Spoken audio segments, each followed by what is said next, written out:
Pronto, voltando. É importante estar nesse mundo do trabalho que vocês percebam uma história, tá? Tudo que vocês estão vivendo hoje, por exemplo, nós estamos vivendo aí para alguns, né, a Revolução Industrial, a Indústria 4.0, que é a indústria da tecnologia, principalmente vocês que estão na informática, da eletromecânica, que vão lidar muito, né, com a questão da robótica, que é muito presente, né? Eu estava vendo agora também,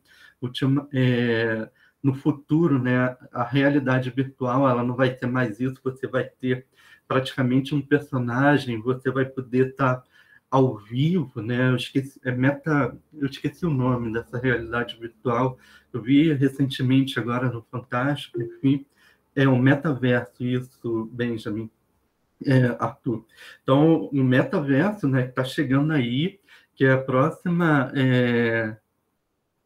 Isso, então, por exemplo, eu vou estar aqui e vocês podem estar em qualquer lugar do mundo, nós podemos montar uma sala virtual, ter um personagem, interagir, apertar a mão, etc., enfim, mas tudo isso tem uma história, tá, pessoal? Então, eu fiquei muito surpreso, né, com esse metaverso, estou curioso, né, para que isso seja logo, né, implantado, enfim, mas ao mesmo tempo, como historiador, eu tenho um lado, né, desse senso crítico.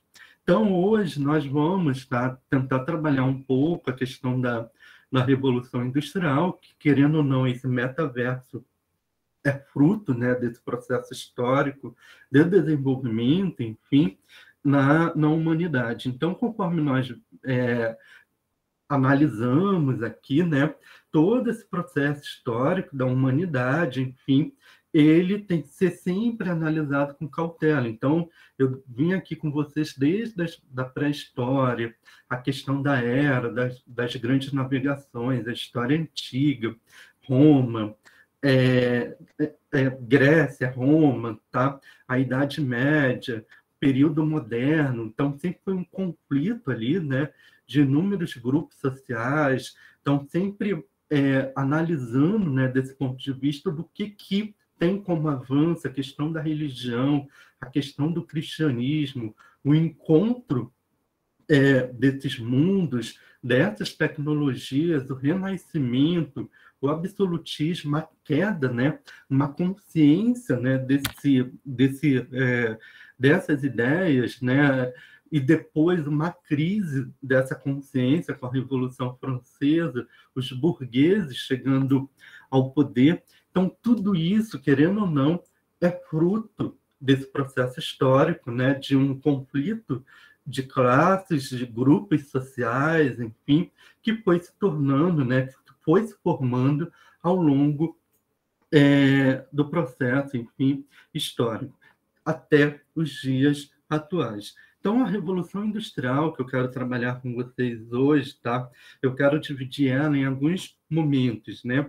A de 1760 até 1850, quando a Revolução Industrial ela centra-se, né? Ela tem como foco a Inglaterra, então todo o seu desenvolvimento em um primeiro momento, tá? De 1760, do século XVIII até o século XIX, toda essa concentração, enfim, dessas tecnologias vão se iniciar na Inglaterra, tá? Então, por isso que a Inglaterra não é aquela monarquia que vai sair para o ultramar, por quê? Justamente porque vai ter Portugal, vai ter Espanha, que vai estar descobrindo, né, que vai encontrar esses mundos, mas, ao mesmo tempo, é a Inglaterra que vai estar ofertando, né, mercadorias, no caso, manufaturas, para Portugal, para abastecer essas colônias. E isso vai trazendo o quê? Um acúmulo de capital, de investimento, de tecnologias, enfim, na Inglaterra do século XVIII até início do século XIX. Depois dessa Revolução Industrial, tá, de 1850 a 1900, ela vai se espalhar, né, ela vai se difundir por outras regiões dessa Europa, no caso, né, Bélgica, França, Alemanha, Itália, e no fim do século XIX até a Rússia. Então, isso é de suma importância, tá? Para que vocês possam entender as temporalidades dessa Revolução Industrial. Eu não sei se vocês perceberam, né? Mas eu não citei aqui Brasil no final do século XVIII e início do século XIX. Ou seja, o processo de Revolução Industrial, de industrialização no Brasil, ele é muito recente, tá? Então, ele só vai se iniciar a partir de 1900, tá? 1901, 1902, já no século, enfim, século XX. Então, o processo, tá, de industrialização no Brasil, ele é muito tardio, porque nós vamos ter justamente uma herança desse passado colonial, do qual o Brasil, enfim, sempre vai receber as tecnologias, enfim, do exterior desses países mais avançados, dessas nações mais avançadas. Então, recentemente eu digo, antes da pandemia, né, quando eu era coordenador do curso de eletromecânica, eu visitei ali a fábrica da Tramontina, né, em Caxias do Sul, e um dos motivos que me chamou mais atenção, né, de ir lá, era entender um pouco dessa revolução industrial nas indústrias, enfim, do Brasil. E a Tramontina é uma das principais indústrias, né, brasileiras. E o diretor, enfim, que nos recebeu na época, a turma também de eletromecânica, ele falou a seguinte questão: hoje, tá, no chão de fábrica, nós não temos mais pessoas trabalhando. Então, foi um susto para nós quando a gente chegou lá e era tudo robô, tá? As pessoas que eram técnicas, eletromecânica e informática, na verdade, elas só ficavam administrando aquele robô, enfim, trabalhando. Por quê? Diferente dessa primeira revolução industrial que era feito, o autismo, justamente isso, Benjamin. Então, vai acrescentando coisas aí, tá? Porque eu não lembro de tudo, então é importante você ir falando, tá?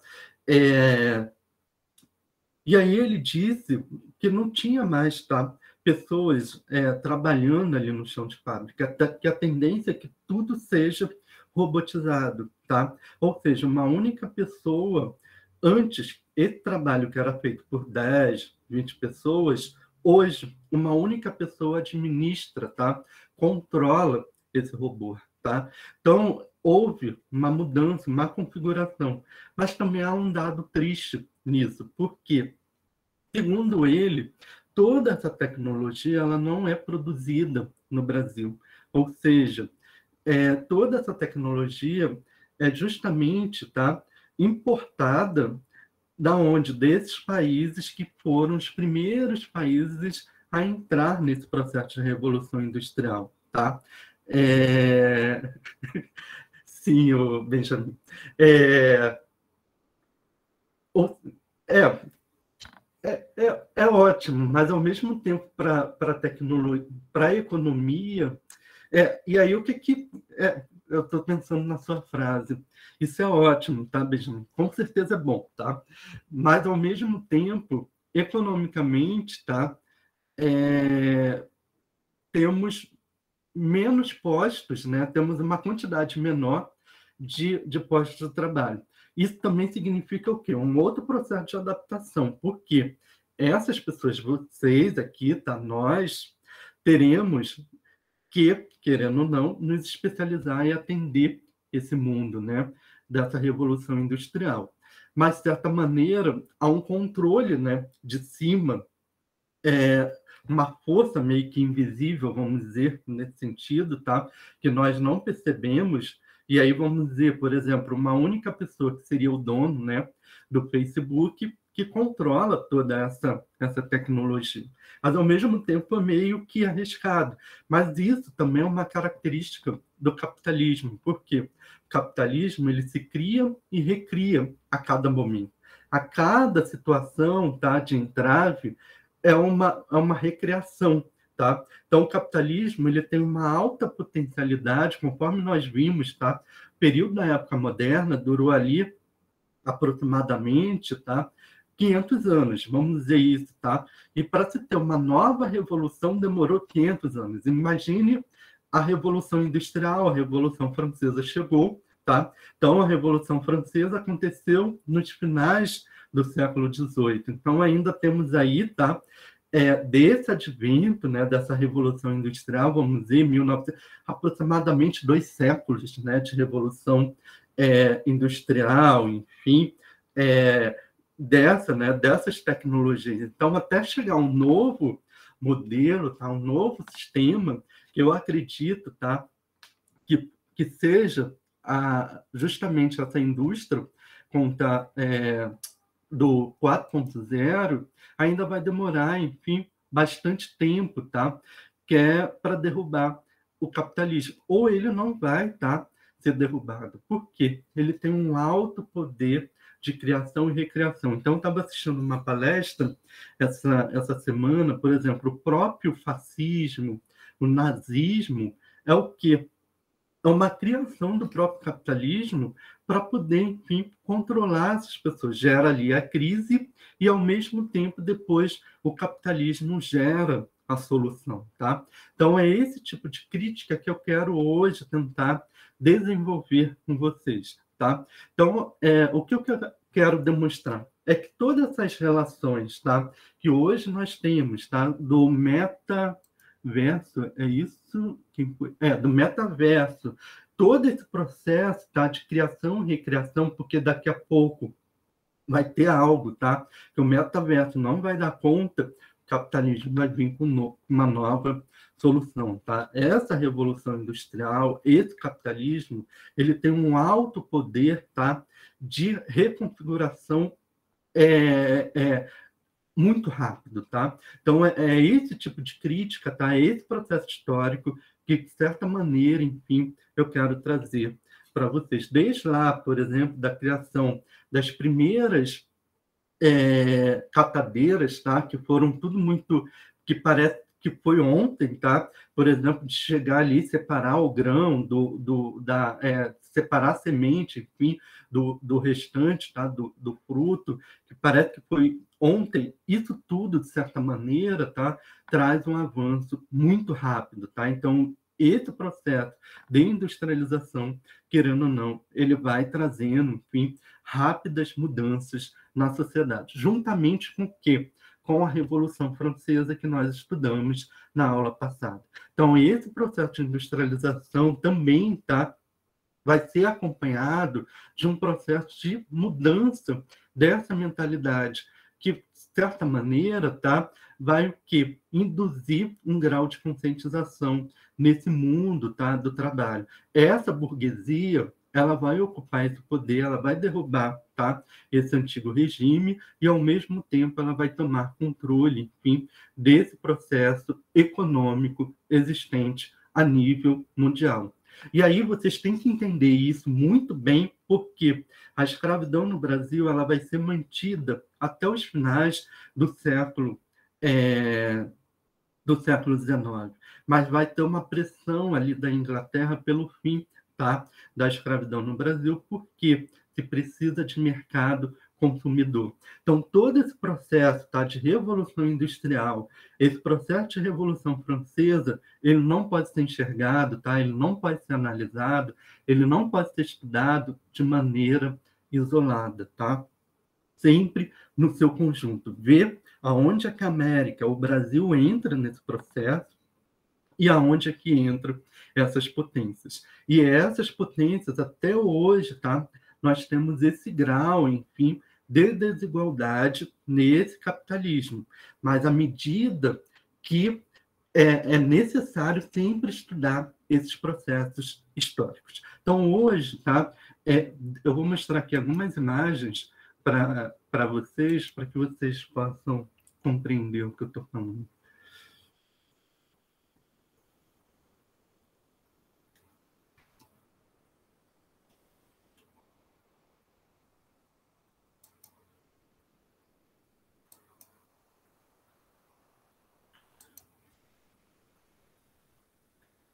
A aula passou muito rápido hoje, já estamos 9h25. Vamos lá, pessoal. Então, deixa eu só definir, tá, essa questão da Revolução Industrial para vocês. Então, nessa primeira fase, tá, da Revolução Industrial, nós vamos ter o quê? O artesanato. O que é o artesanato? Tá? É aquela indústria caseira, tá? Que a pessoa vai ali, fabrica. Então, nos anos iniciais lá da Revolução Industrial, no século XVII, século XVIII, o que nós vamos ter? Esse artesanato. Então, o trabalhador, querendo ou não, ele é dono, tá, desse produto. Depois dessa Revolução Industrial, esse tipo de produção ela vai avançar para um outro nome do que nós chamamos aqui, manufatura. Então, nós já vamos ter um grau maior, tá, de especialização dessa industrialização. Ou seja, eu, Walter, sou responsável por fazer apenas a tampa da caneta. E aí o Benjamin, que está aqui participando comigo, ele é o responsável por fazer aqui a ponta, tá, da caneta. E assim vai se especializando, tá, a questão da manufatura, tá? Que seria um outro grau, enfim, de produção. E hoje, na atualidade, nós temos o quê? A indústria já tecnológica, que é desde ali, tá, de 1900, dos anos iniciais, tá? Isso dentro de uma fábrica, tá, o Benjamin? O artesanato não, tá? O artesanato, ele é um trabalho feito, tá? E isso antes da manufatura, antes da fábrica, tá? Nós vamos ter o quê? O trabalho feito, tá? Esse artesanato feito em casa, em um ambiente, enfim, domiciliar. Depois dessa indústria, esse capitalismo, ele vai recriar esse processo, ele vai administrar isso, vai criar o quê? A manufatura, tá? E aí a manufatura é justamente o quê? A especialização, ou seja, eu só sou responsável por um determinado tipo item, e eu tenho que ser tipo uma máquina, né? Eu tenho que estar ali fazendo tudo muito rápido e passando para o próximo. O próximo vai dar conta, ou seja, a produção ela não pode parar. Tá? Então, essas manufaturas é o que vai abastecer a colônia. E aí, durante o período colonial, o Brasil colonial, tá? Até os tempos modernos. Exatamente isso, Karina. Até tá, o finalzinho, até a independência no Brasil, era proibido. Portugal proibia qualquer tipo de indústria. Tá? Aqui não poderia produzir nenhum tipo de manufatura, porque a colônia ela tinha que ser subordinada à metrópole. E aí Portugal fazia o quê? Quem é que produzia grande volume de manufaturas no mundo? Era a Inglaterra. Então Portugal vinha aqui, pegava matéria-prima, levava para Portugal, comercializava a manufatura com a Inglaterra mandava a manufatura, tá, para Portugal, e os homens de negócio portugueses vendiam no Brasil a um valor, tá, muito superior. Tá? Então, e também teve um atraso justamente porque nós fomos uma colônia de exploração. E aí a gente tem que ir lá em Caio Prado Júnior, o Lucas aqui que conhece muito bem, né, que eu postei para vocês, qual é o sentido da colonização no Brasil? A exploração. Tá? Isso tem que ficar bem claro para vocês. Sim, o Haiti, tá, é um grande exemplo do nível máximo de exploração. O Brasil ainda teve um processo de colonização. Portugal chegou aqui, montou governo, montou uma justiça, colocou uma igreja. No Haiti, não, tá?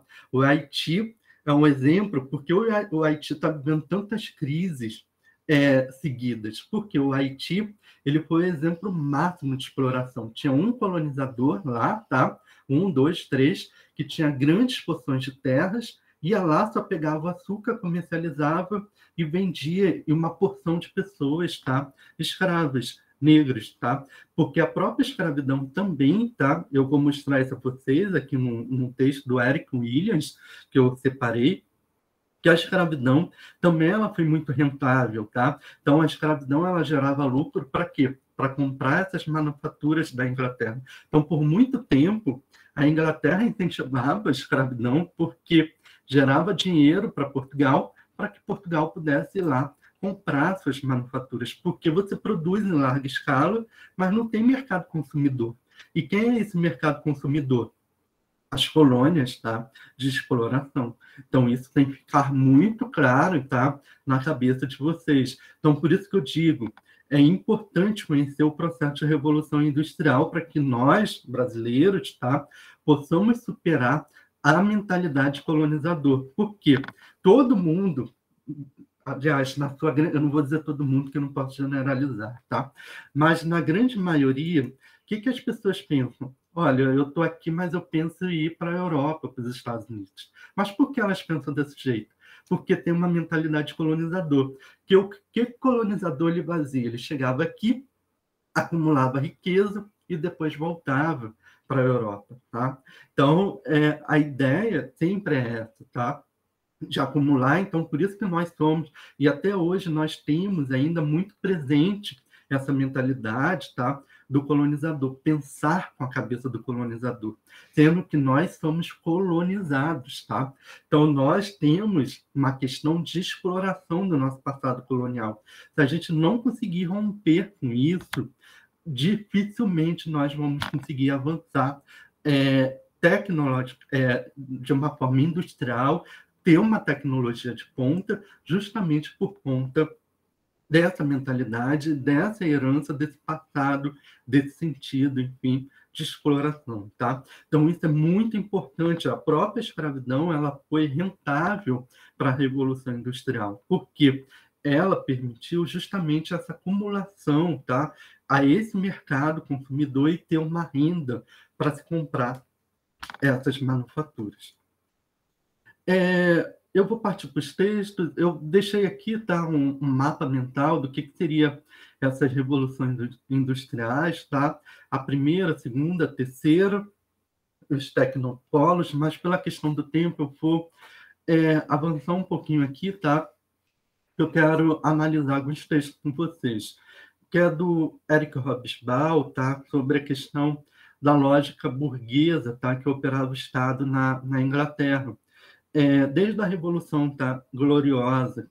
Então, eu quero trabalhar um pouco, eu vou ler aqui junto, tá? E aí, junto, eu vou analisando com vocês, tá? E aí, olha o que ele diz, tá? Nesse trecho, que é da Era das Revoluções, tá? Um livro de 1789, 1848. Eu me lembro que a minha segunda turma, eu tive um aluno, eu não lembro o nome dele, eu levei o livro do Eric Hobsbawm, que é desse tamanho, tá? Sobre a Era das Revoluções. Esse trechinho aqui é um trechinho muito pequeno. E aí eu emprestei meu livro, até hoje não me devolveu o livro. E aí eu acabei dando presente a ele, tá? Porque ele se interessou muito pela questão da Revolução Industrial e como se forma, né, a Revolução Industrial. Mas isso ficou na minha memória, tá? Que ele não me devolveu o livro e aí eu acabei dando de presente o livro e depois eu comprei um outro aqui no sebo, mas o livro está com ele, tá? Eu vou tentar lembrar o nome dele. E aí, tá?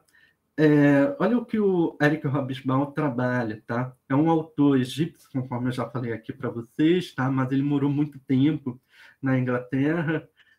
Não vou esquecer.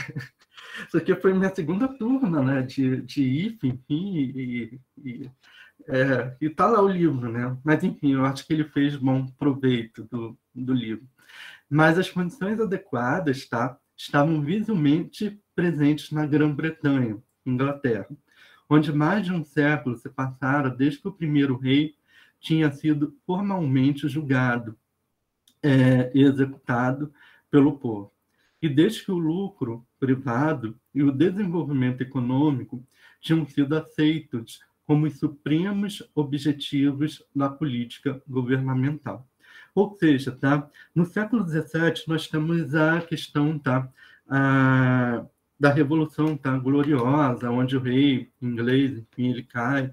Então, seria ali uma primeira, tá? Eu não trabalhei isso com vocês, mas eu vou tentar agora abordar rapidamente, tá?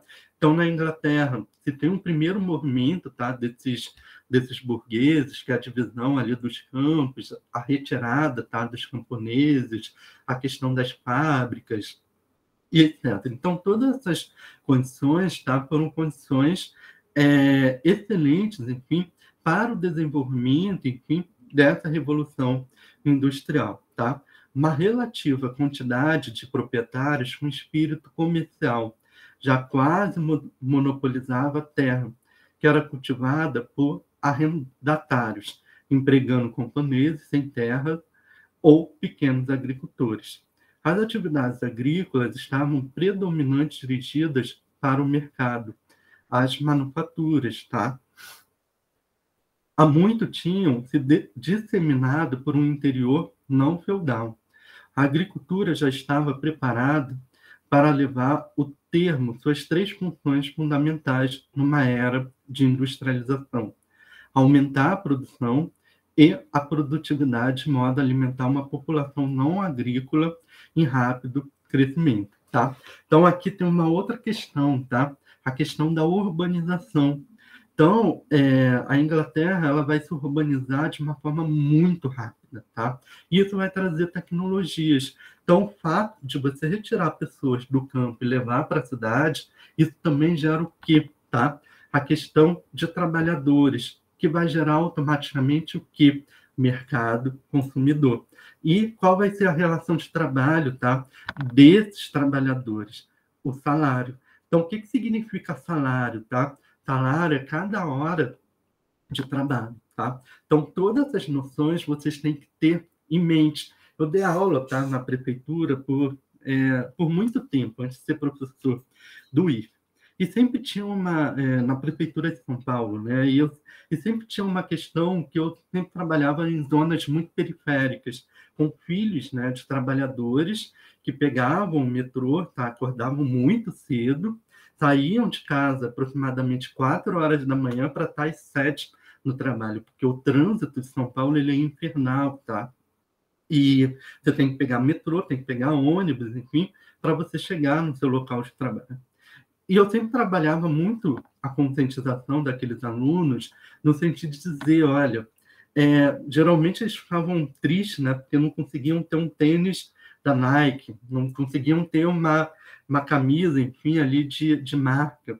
E eu dizia, olha, vocês têm que tomar conscientização, porque cada hora de trabalho do seu pai ou da sua mãe, tá, que você vai investir nesse produto, significa uma hora de trabalho. Ou seja, se você pagar R$ 300 num tênis, o que vai significar? Vai ser quantas horas que seu pai vai ter que trabalhar para poder pagar aquele tênis, tá? Então, esse grau de conscientização eu quero que vocês desenvolvam, tá? No ensino médio, porque agora são vocês que vão ser, tá? Donos de si. Vocês já não vão mais receber ali, tá? Vocês não vão ter que planejar os gastos de acordo com o salário dos pais de vocês, tá? Mas com o que vocês vão ganhar. Então, isso é de suma importância, porque esse mercado, vocês vão estar trabalhando para essa indústria ou para esse mercado, seja na informática ou não, mas vocês também vão ser consumidores dessa produção, tá? Então, é esse cuidado, tá, que vocês precisam ter e pensar de como é que esse processo é um processo muito inteligente que também tira, tá, o grau de conscientização desses trabalhadores, porque há o quê? Uma retirada desse camponês que vai para a vida urbana, tá? A cidade nada mais é, tá, do que um processo inteligente, uma criação dessa burguesia, tá? Desse mundo da Revolução Industrial. Querendo ou não, você retira e você vai ter que especializar. O que vocês estão fazendo aqui? Vocês estão se especializando para esse processo da Revolução Industrial, seja qual fase for, tá? Cada um está tendo aqui um curso técnico na área de eletromecânica ou na área de informática, para quê? Para atender às necessidades, querendo ou não, desse processo de revolução industrial, seja lá do metaverso, seja, tá, hoje nessa questão do mundo da informática, mas vocês estão, querendo ou não, sendo formados, sendo construídos para atender isso. Mas qual é a diferença em relação ao Instituto Federal? É que vocês estão desenvolvendo o sentido crítico. Não necessariamente, veja. E aí você tem razão. tá? E aí, se você não quer trabalhar para os outros, você pode... E aí é um outro processo inteligente nisso, Benjamin. Você pode ser esse capitalista, tá? E aí, você sendo esse capitalista, você pode desenvolver, tá? Todo esse mecanismo, tá? Dessa revolução industrial, desse capitalismo. E aí você também vai ter que se recriar, tá? Para você não ficar para trás, que também não é fácil. Por exemplo, porque muitas pessoas entram num processo de falência quando vai abrir a sua empresa, porque não continuam a estudar, tá? E porque esse capitalismo ele se cria e recria muito rápido, tá? Você tem que estar acompanhando todo esse movimento e por isso a importância de entender esse processo histórico. Então, tem pessoas que, por exemplo, abrem uma empresa e elas ficam como na década de 2000, dos anos 1900, tá? Ela não consegue se recriar dentro desse processo. Porque a Tramontina, tá? Ela continua sendo uma indústria líder. E aí eu vou te dar uma explicação do que o diretor falou. Nós estamos 15 anos à frente do que o Brasil pensa. Nós sempre vamos à Alemanha e Itália comprar tecnologia de ponta. E eles conseguem dominar o mercado. Tá? Então, é justamente isso, tá? Porque o Brasil, tecnologicamente, ainda está atrasado, tá? Em relação a essas primeiras revoluções industriais que chegam, né? Primeiramente, no mundo. Uma pena que a gente não pode fazer essas visitas técnicas, tá? Dessas indústrias por conta da pandemia. Mas vocês aprenderiam muito mais do que com a minha aula, tá? De Revolução Industrial. Então, vocês... seria muito interessante, tá? Benjamin visitar, enfim, essa indústria, tá? A Tramontina, que é um grande exemplo, eu acho, no Brasil. Por exemplo, eles estão nos Estados Unidos. Então, eles mandam funcionários deles para os Estados Unidos se especializar e voltar para o Brasil, tá? Então, mas isso por quê? Também vem uma questão de investimento em ciência e tecnologia no Brasil. Por isso que os institutos federais, vocês que são pequenos, tá? Cientistas que eu já considero grandes, que vocês estão ali nos experimentos, enfim, o Instituto Federal de Ciência e Tecnologia é um grande exemplo, tá? Que poderia dar certo no mundo, porque você já sai com esse processo, tá? De formação, desse contato, tá? Crítico em relação ao que é desenvolvido, tá? Então, meio de produção, propriedades, deixa eu ler aqui. Sim, e aí você vem, é justamente isso. E aí você vai vender a sua força de trabalho, e aí o que você vai receber em troca? O salário, tá? Então, é justamente essa política, tá? Do lucro. Corretíssimo, Lucas, corretíssimo. É isso mesmo, Lucas. Sendo expulso dos campos, dos seus meios de produção.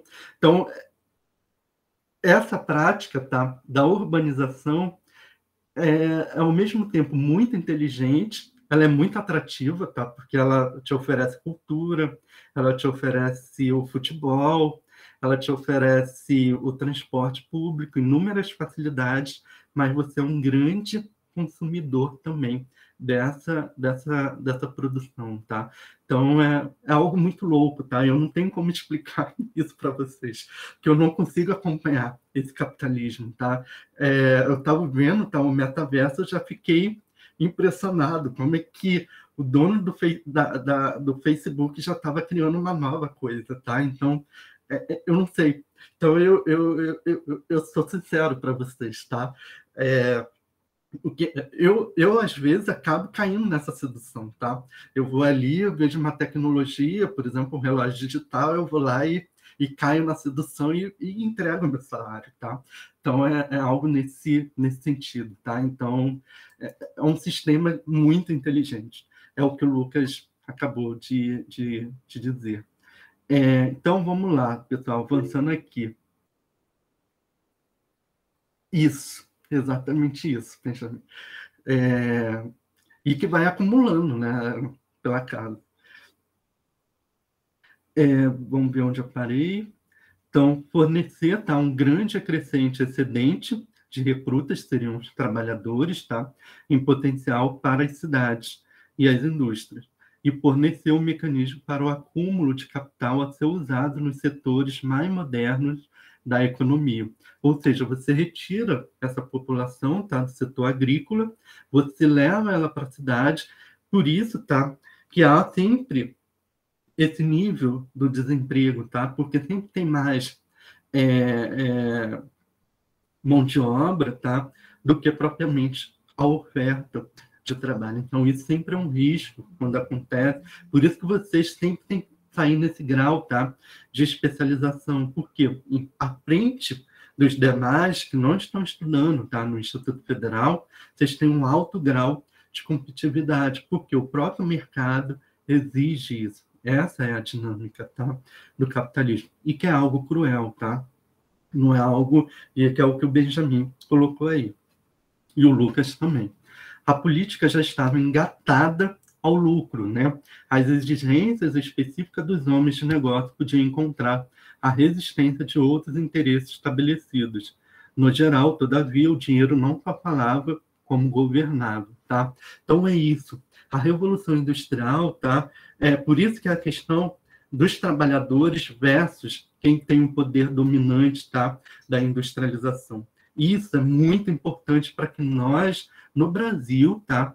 Isso eu estou falando no Brasil, que ainda não temos um processo muito avançado para superar as desigualdades, tá? Desses mundos do trabalho. Hoje a gente nem fala mais, tá? Em mundo do trabalho. A gente fala em termos de colaborador, já se perde, tá? O sentido do termo trabalhador, tá? Então já não se usa mais porque o termo trabalhador ficou para o passado, porque tem ali um estigma, né? De uma permanente, um conflito, né? De classes, patrão versus trabalhador.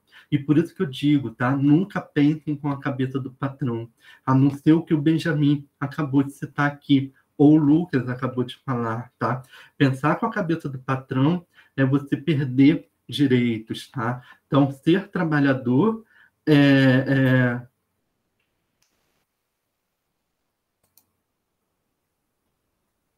Sim, eu e o Léo temos os dois se complementam. Não tem como, tá, o Benjamin? Então, nunca pensem, tá, com a cabeça ali do patrão, a não ser que você seja o patrão, tá?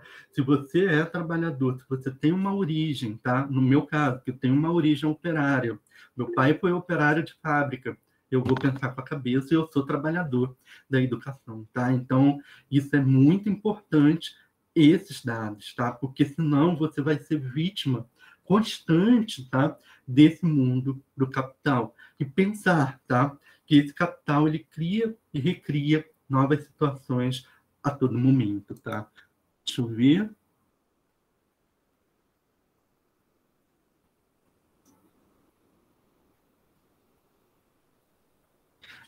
Aí não, eu não consigo, tá, o Benjamin? O que eu quis dizer, a não ser que você seja o patrão, tá? Eu não consigo pensar com a cabeça do patrão. Eu sou crítico sempre ao patrão, tá? A não ser que você seja ali o dono, tá? Desse capital, dessa indústria, aí sim, tá? Aí você pode pensar. Mas do contrário, se você é filho de operários, trabalhador, tá? Não tem como você pensar com a cabeça ali do patrão, tá? Então, por favor, esqueça é, essa frase aí, tá? E aí, tá, pessoal, tem uma questão também histórica, tá? Porque hoje vocês estão aqui, né, com 15, vamos dizer, até os 19 anos aí estudando, tá? Mas todo esse período, tá, histórico, os anos iniciais, tá, dessa industrialização, é muito importante ser dito que isso foram conquistas, tá, direitos trabalhistas. Por isso que há uma questão, tá, e aí eu acho que o Leonardo deve ter trabalhado melhor do que eu, tá, nas aulas de sociologia, a questão dos direitos que foram conquistados ao longo, tá, desse período, enfim, de formação dessa industrialização. tá? Então, hoje, por que se há uma resistência de não perder esses direitos? O governo quer ir lá e fazer inúmeras reformas trabalhistas. Por quê? Essas reformas trabalhistas, querendo ou não, tá? Que querem tirar esses direitos, eles foram conquistas no passado. Então, por exemplo, os nossos herdeiros, tá? Que trabalharam, herdeiros não, nossos antepassados, tá? Que trabalharam, querendo ou não, lutaram, morreram, tá? Muitos deles, por exemplo, meu avô morreu com 32 anos. Ele infartou, enfim, numa fábrica, ele era operário numa fábrica chamada Fábrica Bangu, no Rio de Janeiro, tá? Que é uma fábrica de tecidos, que fabricava, né, tecidos na época no Rio de Janeiro, nos anos iniciais ali da década de 30, anos 40, existiam inúmeras fábricas, né, de tecidos. Tinha uma fábrica chamada Nova América, etc. E ele faleceu, ele infartou pela quantidade, enfim, da carga horária, né, de trabalhos, enfim. Então, eram condições muito ruins, enfim, de trabalho. Então, constantemente, essas pessoas saíam às ruas, enfim, para conquistar direitos. Então, as primeiras pessoas a trabalharem, tá? Por exemplo, em Londres, nas fábricas, eram justamente crianças, tá? De 7 a 11 anos ali de idade, tá? Os que vinham de Liverpool, daqui era um documento, tá? Que eu separei para vocês, depoimento, né, do senhor John Moss a uma comissão parlamentar em 1816, tá? E aí eu vou ler para que vocês possam entender, tá? E depois eu vou passar isso lá no filme. Eram aprendizes órfãos, tá? Todos aprendizes órfãos. E com que idade eram admitidos? Os que vinham de Londres, tinham 7 e 11 anos. Os que vinham de Liverpool tinham de 8 a 15 anos. Até que idade eram aprendizes? Até 21 anos. E aí, aqui, tá? Eu quero dar um parênteses para vocês. Antes do IFSU, tá? Ser IFSU, o primeiro nome, tá, do IFSU, que é a Escola Técnica Federal lá de Pelotas, se chamava o quê? Escola de Aprendizes, tá? Por quê? Em referência a justamente isso, colocar os menores para aprender uma especialização para atender o quê? Ao mundo da indústria, ao mundo da indústria e do trabalho. Por isso que eu luto, né? Eu brigo o tempo todo no IFE, os mais antigos, porque eles ainda têm essa visão meio, tá? Não, a gente tem que formar os nossos alunos para atender a indústria local. Não, nós temos que formar vocês para o mundo do trabalho, tá? Independente do que vocês vão escolher. Vocês não têm que ficar subordinados a uma indústria, até porque vocês têm o direito de pensar. E por isso que eu digo que o nome tecnologia e ciência é um nome muito importante, tá? Que houve, depois que vocês pesquisarem, tá? A história do Instituto Federal, a Escola Técnica Federal, eu estou escrevendo um livro, tá? Com mais 3 colegas historiadores lá para a reitoria, sobre a história, né, do IFSU. E a primeira coisa era o quê? Pegar menores, que eram os mais pobres, e formar para essa indústria e ele ser ali subordinado. Hoje não, vocês são formados o quê? De forma crítica para esse mundo do trabalho, tá? E vocês têm direito, né, como vocês são menores ali, a ter esse estudo, enfim, na sua integralidade. Mas isso é o quê? A fruto, tá, de muita conquista e de muita resistência do passado, que vocês não podem perder esse direito, tá? Então, isso tem que ficar muito claro na cabeça, tá, de vocês, porque a nossa própria instituição que vocês hoje estão estudando, ela também tem uma história. Ela tem um passado, tá, que surge lá em 1900 para atender a essa indústria. Infelizmente, a gente ainda tem alguns colegas, tá, que ainda pensa com essa mentalidade lá dos anos, tá, 1900, e que muitas vezes, tá, muitas vezes eles não pensam nesse lado crítico, tá? Então, e isso é fundamental, tá, para vocês darem, tá, essa perspectiva do que o Benjamin também acabou de dizer, tá? Se tu pensas como patrão, tu vai ser sempre empregado. E é isso, tá? Não dá para você estar estudando no IFE para eu atender a uma necessidade lá do patrão, tá? Eu não vou mandar vocês para lá de uma forma, enfim, tecnocrata, tá? Vocês são técnicos. Na verdade, vocês têm direito a pensar. Vocês não são robôs, tá? Humanos, tá? O que eu quero é que vocês realmente desenvolvam esse senso crítico. Então, a ideia, tá? Com a disciplina de história é essa, com a sociologia é essa, trazer vocês, tá? Desse mundo e dizer, olha, eu tenho esse direito aqui e eu vou lutar por esse direito. Então, é isso, tá? E é isso que a gente vai pensar aqui, tá? Agora, vamos avançar um pouco mais. Até que idade eram aprendizes? Até os 21 anos. Qual o horário de trabalho? De 5 da manhã até 8 da noite, tá? Então, olha aqui a quantidade de horas de trabalho. Então, você tinha que acordar da manhã até 8 da noite, estar trabalhando ali de forma direta, tá? 15 horas diárias era o horário normal? Sim.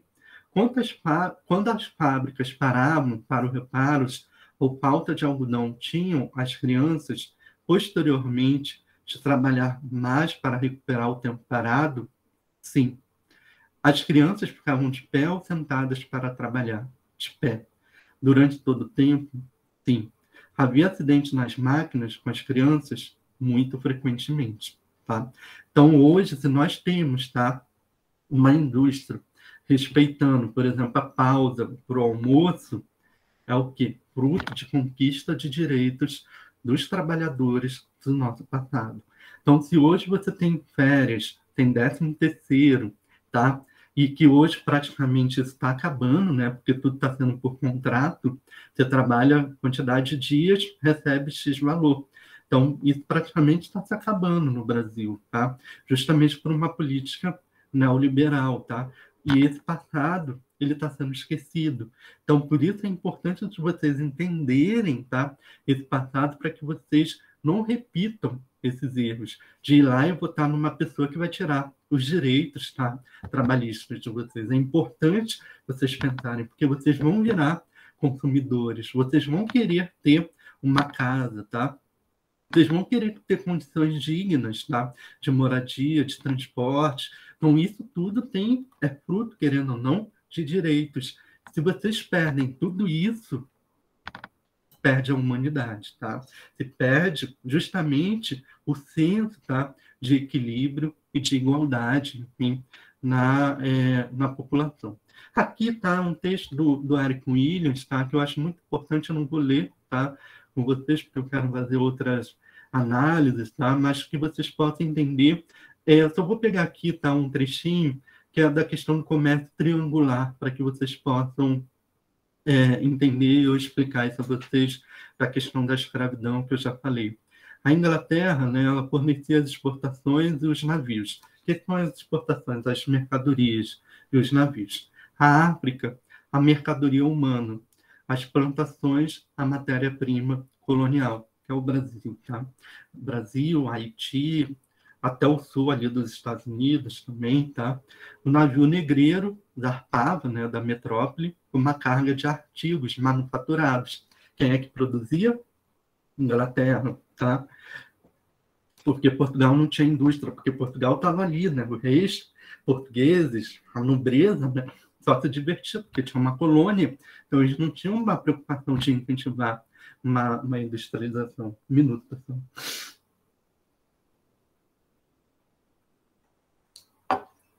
Então, Portugal acabou ficando dependente, né, diretamente da Inglaterra. Estes eram trocados com lucro na costa da África, ou seja, o lucro da venda dos escravizados comprava o quê? As mercadorias da Inglaterra. Tá? E os escravizados eram vendidos aonde? No Brasil. Tá? Então, todo esse lucro que aqui os homens de negócio também, os homens não, os senhores não queriam trabalhar, tá? Eles tinham grandes porções de terra, eles compravam isso e investiam em escravos, tá? Por negros. que eram traficados nas plantações, com outro lucro, em troca de uma carga de produtos coloniais a ser transportados para a metrópole. À medida que o volume do tráfico aumentava, o comércio triangular era completado, mas nunca suplantado, nunca extinto, né? Nunca finalizado, por um comércio direto com as Índias ocidentais, trocando-se diretamente artigos de fabricação metropolitana por produtos coloniais. Tá? E aí, olha o que ele diz: os lucros obtidos forneceram um dos principais fluxos dessa acumulação de capital na Inglaterra que financiou a Revolução Industrial. Nós fomos colonizados, tá? Como colonizados, financiamos o que é a Inglaterra hoje, o que é os Estados Unidos hoje, tá? Como revolução, os países mais avançados, tá? E o que a Tramontina precisa ir? Até a Alemanha, até a Itália, comprar a tecnologia de ponta, tá? Que é o quê? O que nós financiamos no passado, tá bom? Então, nós precisamos... Eu sei que nós não vamos conseguir fazer isso em 50, em 100 anos. Quando eu era jovem, pessoal, eu tinha muito esse sonho, tá? Em 10 anos nós vamos conseguir fazer essa revolução no Brasil, acabar com essa mentalidade colonizadora, tá? De comprar, ter empregada doméstica, ter o porteiro, tá? Eu ainda pensava isso, tá? Essa questão, por exemplo, vamos ter alguém que sempre vai estar trabalhando para a gente, tá? Eu sempre pensava que nós um dia ia acabar com essa mentalidade, mas eu não vejo isso agora mais, tá? Conforme a idade vai chegando, estou chegando aos 40, né? Eu vejo isso cada vez mais distante, tá? No nosso país. E principalmente, né, no contexto atual. Eu já não consigo mais ver, tá? O fim dessa mentalidade colonial conforme o Eric Williams aponta aqui, tá? Porque, por mais que nós tenhamos acabado com a escravidão, tenhamos rompido com a metrópole, tá? Com Portugal, eu acho que o sentido da exploração ainda está muito presente no nosso país. As grandes propriedades, a questão do agronegócio, tá? Eu não acredito nem mais, tá? Que a industrialização no país ainda esteja tão avançado, porque constantemente a gente ainda necessita comprar tecnologias, tá? A falta de investimento em ciência, que são vocês, tá? Nós poderíamos estar aqui, o Instituto Federal, tá? Se tivesse muito mais investimento em ciência, teríamos aqui cada um desenvolvendo uma tecnologia nova, tá? Um projeto novo, altamente potente e contribuindo, enfim, para a desigualdade, enfim, no Brasil. Infelizmente, o Benjamin. E aí poucos, né, lucram muito com o agronegócio, que é vendido em dólar, é vendido em euro, e muitos passando fome, enfim, conforme nós estamos acompanhando aí, comendo osso, enfim, conforme a gente está vendo. Porque esse agronegócio é fruto do quê? Lá desse passado colonial, e que a gente ainda não conseguiu, enfim, ou as minas, tá, de exploração, a questão, por exemplo, que acaba lá, que aconteceu em Minas, enfim, que estourou a barragem, acabou com aquilo ali, a falta de tecnologia, tá?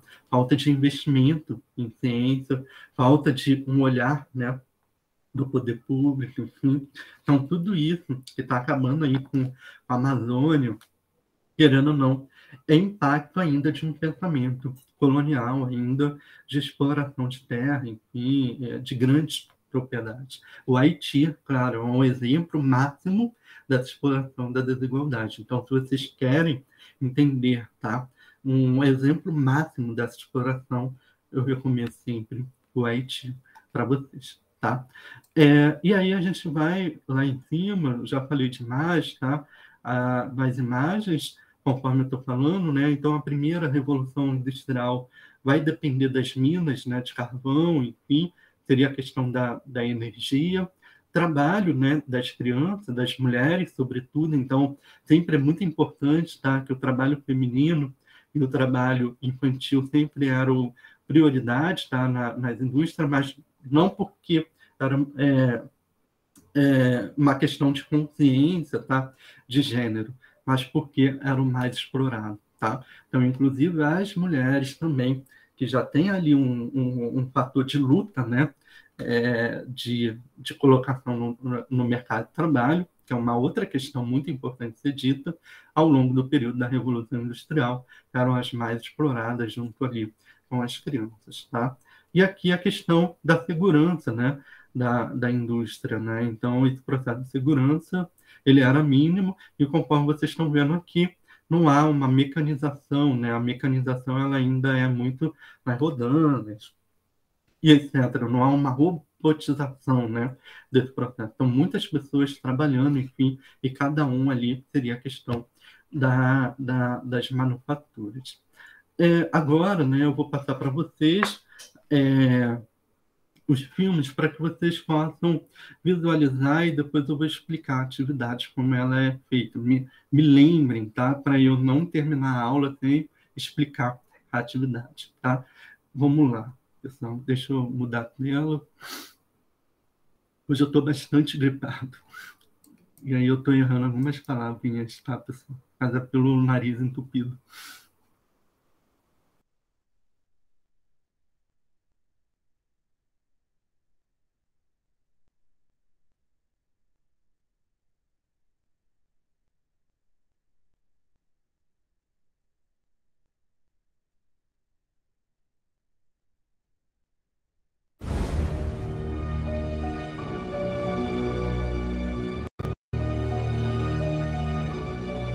Please, sir. I want some more.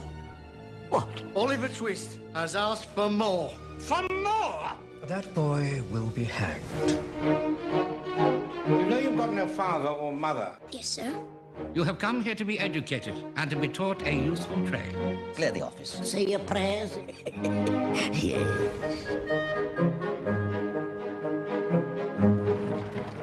My name is Jack Dawkins, better known as the Artful Dodger.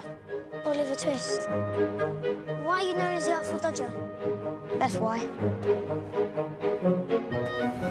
Oliver Twist. I hope I have the honour of a more intimate acquaintance. Come on, Oliver, join us. Put yourself under Fagin and you'll be able to retire and do the genteel. Police are engaged in searching for Fagin and William Sykes, a well-known dangerous villain. You know what this is? You're famous, Fagin.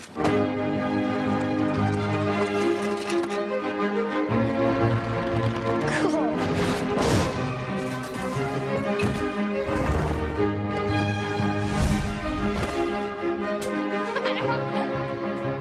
Thank you, sir, for your kindness. I'll always remember it.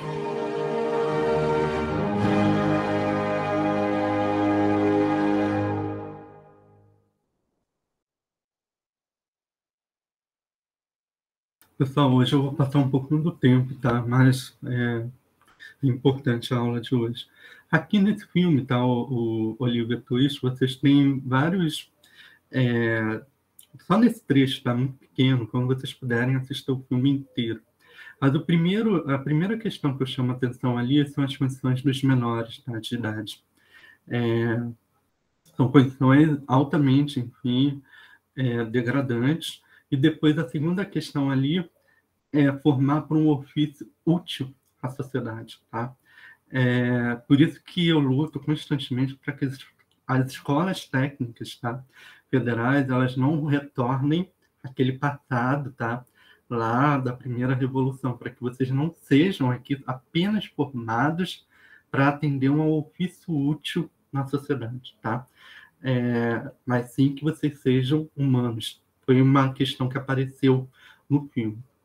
A terceira questão que aparece ali é a cidade, tá? Então, essa cidade, ela também vai desenvolver mecanismos de controle. Por exemplo, qual é o mecanismo de controle que aparece ali no filme? Eu vou responder a vocês, tá? Se fosse sala de aula, vocês que iam responder. Por isso que eu não estou fazendo tantas perguntas. Terceiro mecanismo é a polícia, tá? Então, o terceiro, um exemplo ali, né? A polícia vai ser os hospícios, por exemplo, a pessoa que não... Senhor, Pode falar, Pedro. o que eu enforcar ele no início? Repete, Pedro. Por que iam enforcar ele no início? Justamente porque ele não queria, tá, atender. Ele sempre foi, o Olivia, né, o filme, ele sempre foi um menino meio rebelde, questionador no sentido, tá, das regras. Então, se fala, então, ele indica ali para enforcar ele, tá, justamente porque ele não atende aquele modelo, enfim, social de controle, né, social. Então, por exemplo, os orfanatos, né, é justamente o quê? Um instrumento, né, o Pedro, de controle. Mas se você tem uma pessoa que foge, isso acontece até hoje, né, vamos dizer, as crianças que fogem da FEBEM, por exemplo, teve um assassinato na Candelária, né, isso quando eu era pequeno, né, várias crianças foram mortas. Geralmente essas crianças que vão ali e roubam, né, as coisas elas são mortas, mas por quê?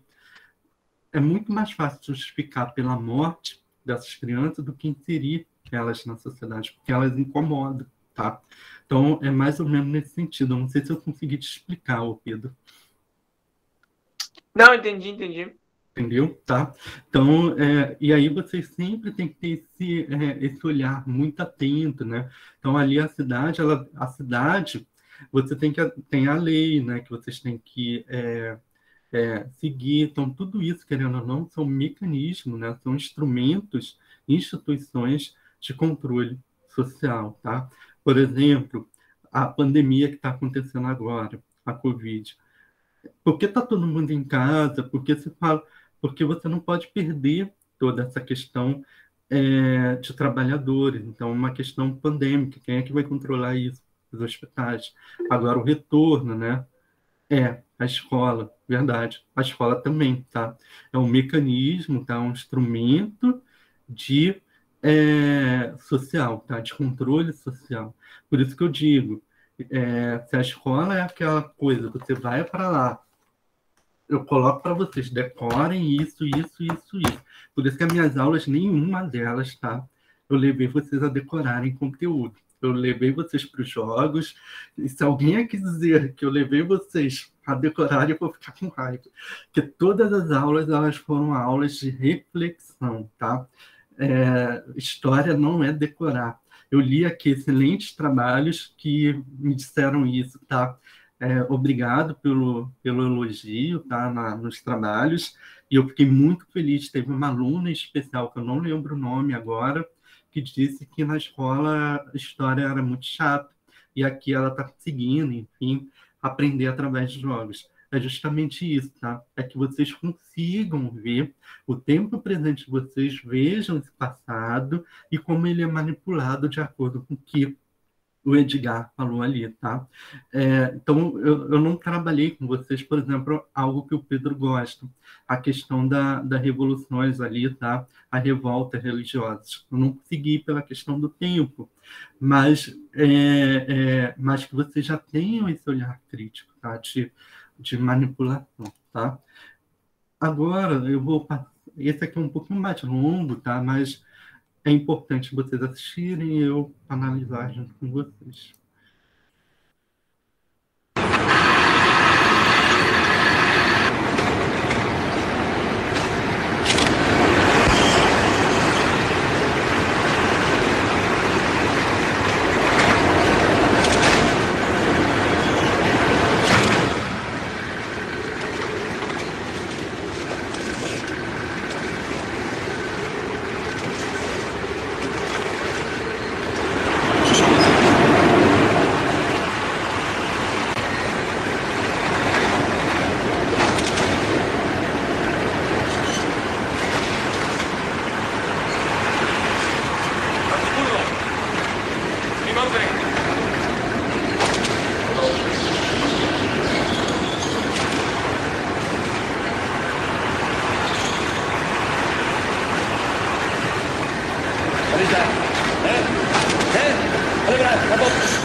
Ik kan het niet gebruiken. Allee, pak dat gewicht om. Hoer, jong.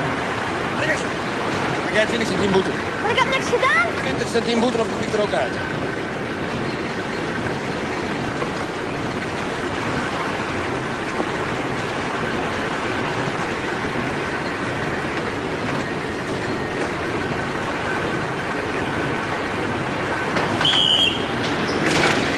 Professor Downs, is het waar dat gij weg wilt uit het college van Dendermonde, of niet? Ik heb daar 9 mooie jaren meegemaakt, monseigneur. Dat volstaat. Gij hebt 9 jaar lang moeilijkheden gehad. Met iedereen. Zij met mij misschien. Dat zal ik niet tegenspreken. Maar goed.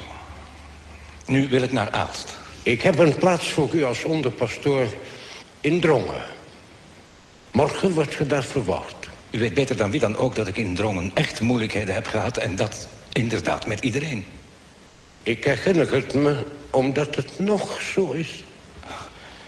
Dus geloof ik niet dat ik daar welkom ben. Je bent een plantrekker, professor. En een moeilijk... Naar Aalst vertrek. Als u...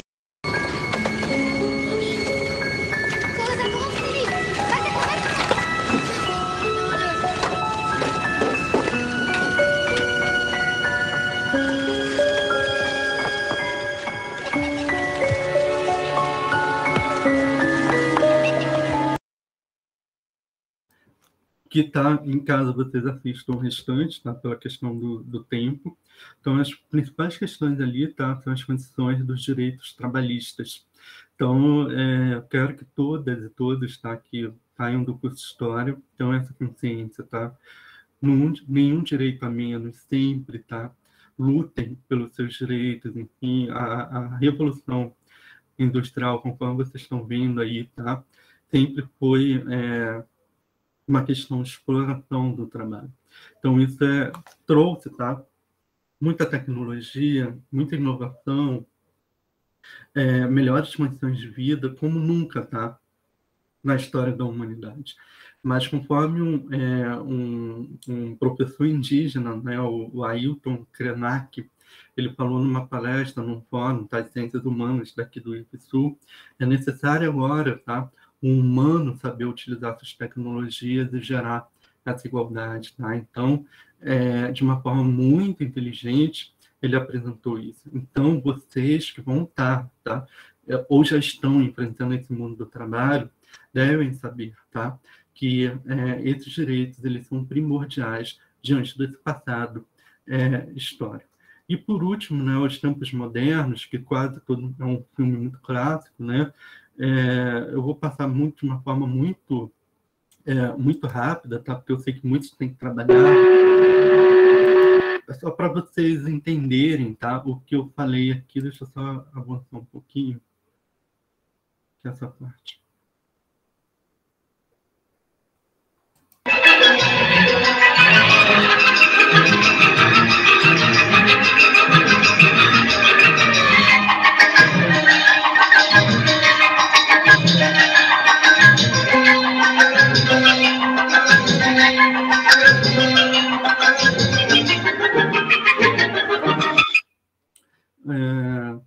Essa imagem aqui, tá?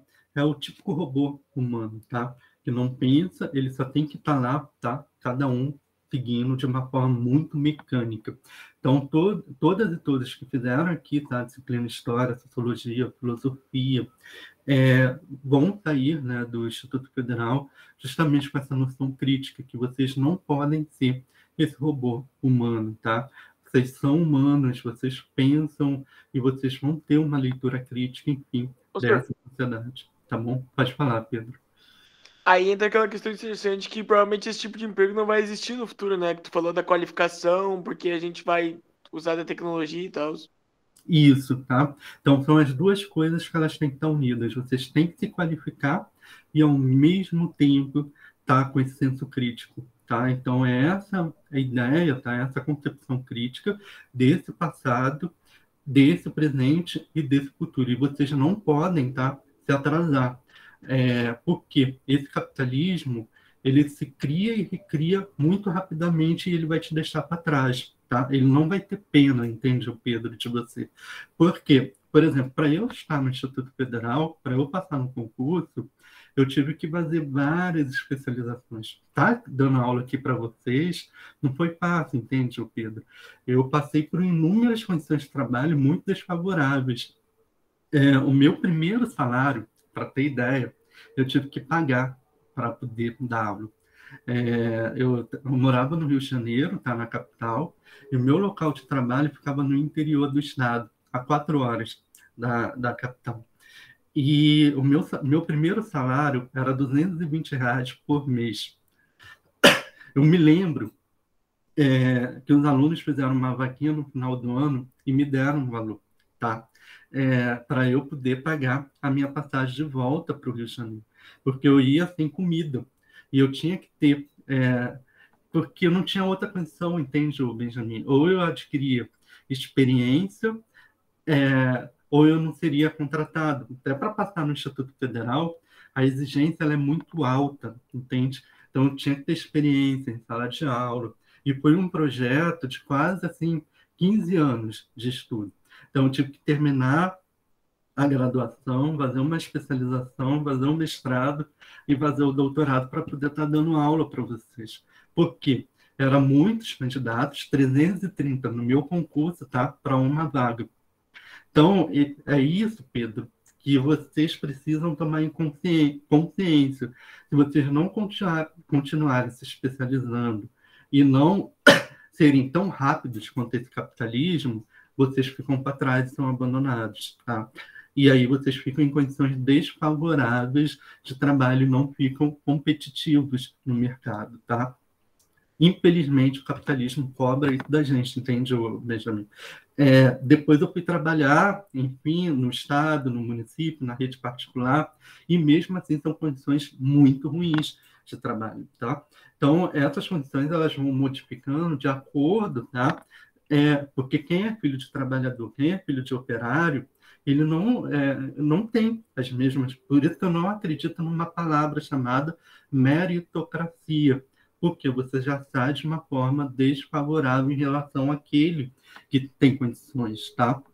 Então, é isso que eu quero chamar a atenção para vocês em relação a esses filmes, tá? O que vocês querem para a vida de vocês, tá? Essa é uma questão para se pensar, tá?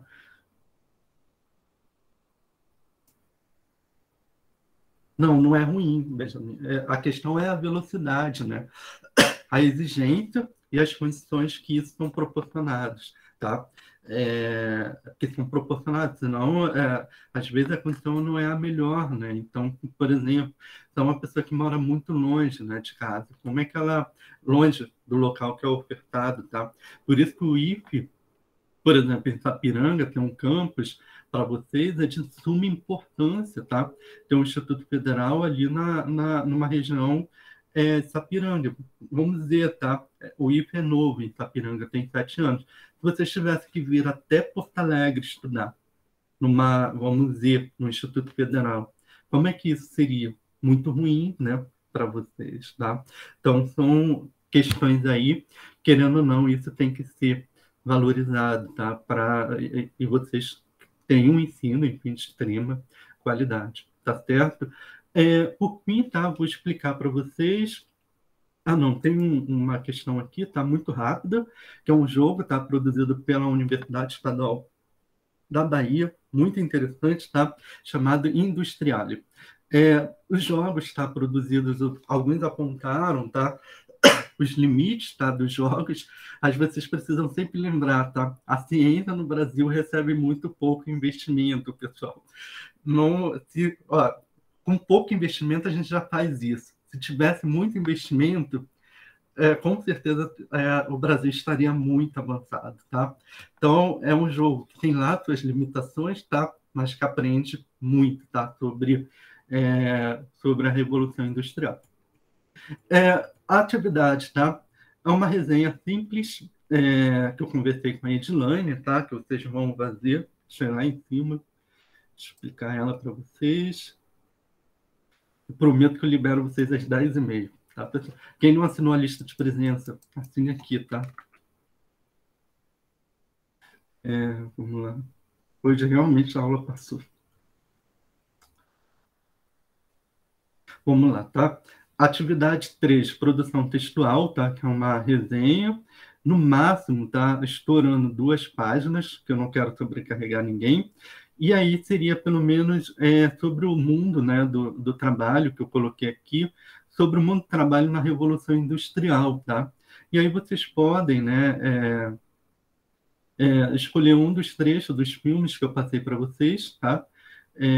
Pelo menos um dos trechos dos filmes, que é só o que eu selecionei ali, tá? Não é nada muito complicado para vocês, e mais o texto do Eric Hobsbawm.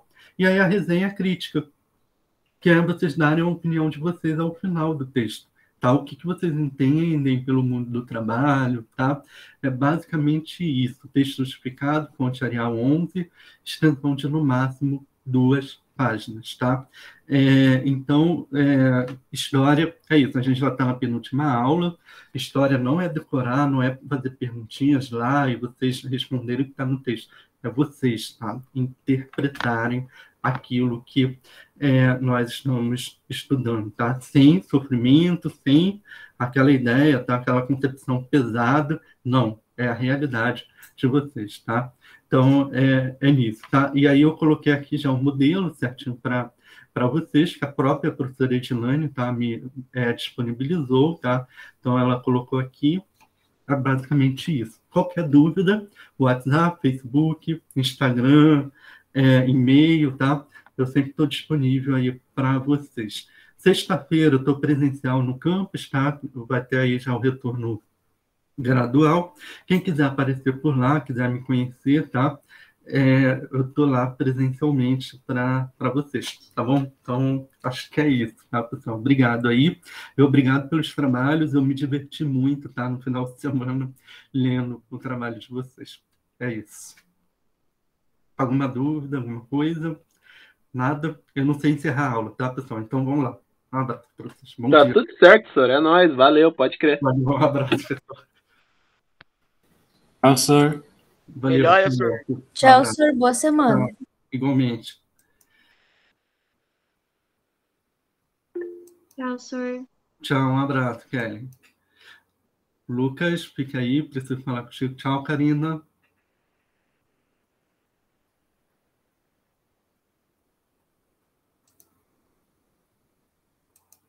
Lucas. Na gravação, tem que interrompê-la. Eu não consegui, o Lucas te respondeu, eu estava preparando aula e ontem foi o dia que eu tive mais reunião. Tem que interromper a gravação. Ah, tá. Desculpa. Sempre esqueço. Hoje passou